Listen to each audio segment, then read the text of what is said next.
The live TV, सच सबसे आगे। नमस्कार, मैं हूं रंजीत झा और आप देख रहे हैं द लाइव टीवी। मोदी सरकार में अकड़ इतनी है कि सुप्रीम कोर्ट के आदेशों का भी उल्लंघन करने से ये लोग बाज नहीं आते हैं। बार बार आदेश दिया जाता है, सिफारिशें की जाती हैं, लेकिन सुप्रीम कोर्ट की अवहेलना करने का ठेका शायद मोदी सरकार ने ले रखा है। एक बार फिर से सुप्रीम कोर्ट ने मोदी सरकार को कड़ी फटकार लगाई है। मामला क्या है? वो देश हित से जुड़ा हुआ है। दरअसल आप सभी जानते हैं कि एक बार अगर आपको कोर्ट कचहरी का चक्कर लग गया तो सालों बीत जाते हैं, एरिया घिस जाती है, जमीन जायदाद बिक जाता है, लेकिन मामले पर सुनवाई हो नहीं पाती, केस खुल नहीं पाता। ऐसी समस्याओं से निपटने के लिए ही सुप्रीम कोर्ट ने कहा था कि जो कॉलेजियम ने सिफारिश भेजी केंद्र सरकार को जजों की नियुक्ति के लिए, उस पर काम क्यों नहीं किया जा रहा है। और इस सरकार को बार बार कहा गया, लेकिन सरकार नाम पर कुंडली मारकर बैठ गई। नतीजा यह हुआ कि सुप्रीम कोर्ट ने एक बार फिर से कड़ी फटकार लगाई है। हम आपको न्यूज 24 का एक ट्वीट दिखाते हैं, अपने स्क्रीन पर देखिए, इसमें ब्रीफिंग है। सुप्रीम कोर्ट ने क्यों फटकार लगाई है, मामला क्या है। सुप्रीम कोर्ट की केंद्र सरकार को फटकार। केंद्र नहीं मान रहा कॉलेजियम की सिफारिश, जजों की नियुक्तियों में हो रही है देरी। 68 जजों के नाम लंबित पड़े हैं, नामों के होल्ड पर रखना स्वीकार्य नहीं है, सुप्रीम कोर्ट ने कहा है। सुप्रीम कोर्ट ने यह भी कहा सरकार इस तरह से नामों को रोके नहीं रह सकती है। इसके अलावा भी एक ट्वीट और है, इसी से जुड़ा हुआ 2 बिंदु उसमें और है, वो भी देखिए। न्यूज 24 ने ही लिखा है कि सुप्रीम कोर्ट ने कहा नामों को होल्ड पर रखने का तरीका एक उपकरण बनता जा रहा है ताकि इन व्यक्तियों को अपना नाम वापस लेने के लिए मजबूर किया जा सके, जैसा कि हुआ है। सुप्रीम कोर्ट नामों को देर तक लंबित रखने के चलते कई अच्छे लोग अपना नाम ही वापस ले लेते हैं, सुप्रीम कोर्ट ने ही ये कहा। केंद्र सरकार को जो ये बातें सुप्रीम कोर्ट ने फटकार के रूप में कही हैं, उसमें महत्वपूर्ण बात देखिए। जो दूसरे ट्वीट का हमने दिखाया कि नामों को होल्ड पर रखने का तरीका एक मैकेनिज्म बन रहा है, उपकरण बन रहा है, ताकि ये लोग मजबूर होकर, जो जज अपना नाम आगे करते हैं, कॉलेजियम फिर जिनका सिफारिश आगे करती है, तो उसको मजबूर कर दिया जाए कि वो अपना नाम वापस ले लें, क्योंकि सरकार की इच्छा नहीं है कि ये लोग जज के रूप में नियुक्त हो जाएं। इसी को लेकर सुप्रीम कोर्ट ने इशारा किया है। क्या मोदी सरकार जानबूझकर ऐसा करती है?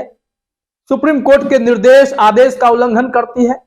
सुप्रीम कोर्ट का कॉलेजियम आप समझते हैं, कॉलेजियम एक कमेटी होती है जो इन जजों के नामों की सिफारिश करती है, और उसका अवहेलना कर देना यह कितना बड़ा गुनाह है। आप देश के सर्वोच्च न्यायालय की बात नहीं मान रहे हैं तो आप गुनाह कर रहे हैं। लेकिन मोदी सरकार बार बार अपनी शक्तियों का दम भरते हुए कह देती है कई मामले पर कि सुप्रीम कोर्ट इस मामले में दखल ना दे, सुप्रीम कोर्ट की दखल अंदाजी हम लोग स्वीकार नहीं कर सकते हैं। आखिर यह न्याय व्यवस्था का एक जो सिस्टम है, सुप्रीम कोर्ट, जहां पर चीजें अगर गलत होती हैं सरकार के द्वारा, गवर्नमेंट के द्वारा, तो सुप्रीम कोर्ट की दखल अंदाजी हमेशा से रही है। अब सुप्रीम कोर्ट अगर उचित आदेश भी पारित करता है तो मोदी सरकार को दिक्कत हो जाती है। ये लोग कुंडली मार करके उन फाइलों पर बैठ जाते हैं, जिसके कारण नियुक्ति नहीं हो पाती है।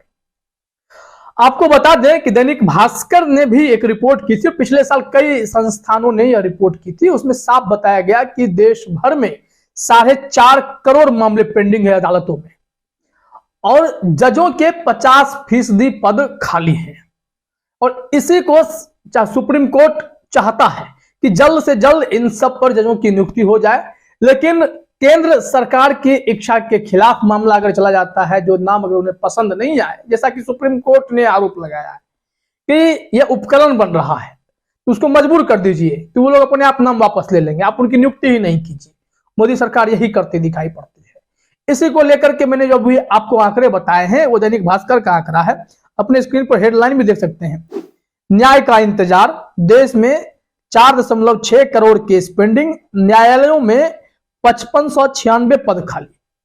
और इसी में आंकड़ा यह भी बताया गया है कि 50% जजों के पद खाली हैं। यही आप देख सकते हैं कि बिहार और मध्य प्रदेश की स्थिति जो है और भी खराब है, वहां पर भी जजों की नियुक्ति की जरूरत है, नहीं हो पा रही है। इसमें थोड़ा खबर में देखते हैं, साफ साफ बताया गया है देश के सभी न्यायालयों में 4.6 करोड़ से अधिक मामलों के लंबित होने के बावजूद 5,596 पद खाली हैं। 29 नवंबर 2021 तक देश के न्यायालयों में कुल स्वीकृत 24,485 पदों में से 19,294 पद ही भरे गए हैं। खाली पदों में 403 पद तो सुप्रीम कोर्ट और हाई कोर्ट के हैं, शेष खाली पर जिला और अधीनस्थ न्यायालयों के हैं। यानी सुप्रीम कोर्ट और हाई कोर्ट में भी पद खाली पड़े हुए हैं और जो कॉलेजियम सिस्टम है उसकी सिफारिश मोदी सरकार नहीं मानती है। जस्टिस यूयू ललित के सुप्रीम कोर्ट के चीफ जस्टिस पद से रिटायर होने के बाद अब डीवाई चंद्रचूड़ जो हैं वो चीफ जस्टिस बने हैं। उन्होंने आते ही ताबड़तोड़ फैसले लेने शुरू किए और इसमें सुप्रीम कोर्ट ने फटकार लगाई है मोदी सरकार को।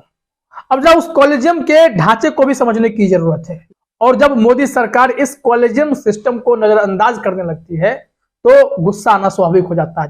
जरा समझते हैं कॉलेजियम सिस्टम की बनावट कैसी है, कैसे ये जजों की सिफारिशें करते हैं। जागरण जोश का ये स्क्रीनशॉट देखिए, इसमें लिखा हुआ है कॉलेजियम सिस्टम क्या होता है। बस थोड़ा सा देखिए, कॉलेजियम सिस्टम का भारत के संविधान में कोई जिक्र नहीं है। यह सिस्टम 28 अक्टूबर 1998 को 3 जजों के मामले में आए सुप्रीम कोर्ट के फैसलों के जरिए प्रभाव में आया था। कॉलेजियम सिस्टम में सुप्रीम कोर्ट के चीफ जस्टिस और सुप्रीम कोर्ट के 4 वरिष्ठ जजों का एक पैनल जजों की नियुक्ति और तबादले की सिफारिश करता है। कॉलेजियम की सिफारिश मानना सरकार के लिए जरूरी होता है और सरकार इस सिफारिश को क्या करती है, इग्नोर कर देती है, कुंडली मारकर बैठ जाती है। इसी को लेकर अब सुप्रीम कोर्ट ने फटकार लगाई है। जरा एनडीटीवी की खबर देखते हैं। एनडीटीवी ने इस मामले में विस्तृत रिपोर्ट दी कि सुप्रीम कोर्ट में क्या कहा गया और सरकार क्या कर रही है। जरा अपने स्क्रीन पर एनडीटीवी की यह खबर देखिए। इसमें बताया गया है कि सुप्रीम कोर्ट ने कॉलेजियम द्वारा प्रस्तावित जजों के नाम को मंजूरी देने में केंद्र में देरी की चुनौती देने वाली याचिका पर सुनवाई की। इस दौरान वरिष्ठ वकील विकास सिंह ने कहा कि जस्टिस दीपांकर दत्ता के नाम का प्रस्ताव रखे हुए 5 सप्ताह हो चुके हैं और इतने दिनों में मंजूरी मिल जानी चाहिए थी। जस्टिस संजय कौल ने कहा कि हमारी समझ से बाहर है कि ये हो क्यों रहा है।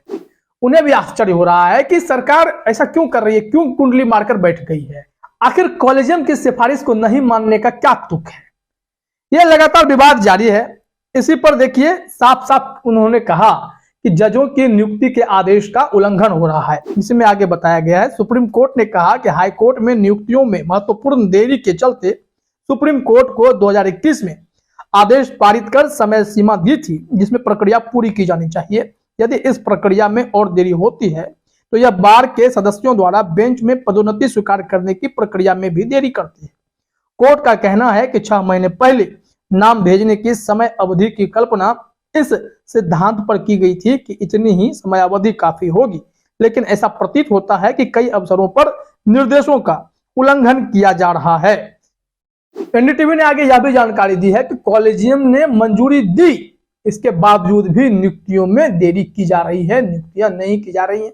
जो एक आशंका है कि जानबूझकर सरकार अपने पसंद का जज नियुक्त करना चाहती है, उस सिफारिश का इंतजार करती है, लेकिन उसके इतर कोई नाम आता है तो शायद सरकार कुंडली मारकर बैठ जाती है और फिर वो जज अपने आप नाम वापस ले लेते हैं। इसमें एनडीटीवी ने जो कहा वो देखिए, सरकार के पास 11 मामले लंबित हैं जिन्हें कॉलेजियम द्वारा मंजूरी दे दी गई थी, लेकिन अभी तक नियुक्तियां नहीं हुई हैं। इनमें सितंबर 2021 का सबसे पुराना मामला है। सुप्रीम कोर्ट ने कहा कि उन मामलों में पुनर्विचार की मांग की गई है जहां सरकार ने दूसरी बार दोहराने के बावजूद नामों को मंजूरी नहीं दी है।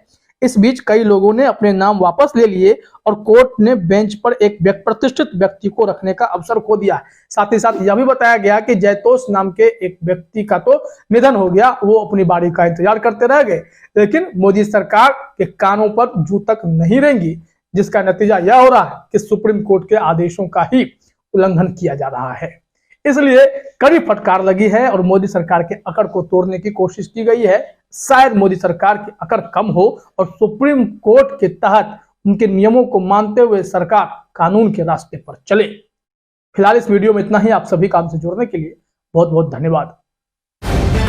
द लाइव टीवी, सच सबसे आगे।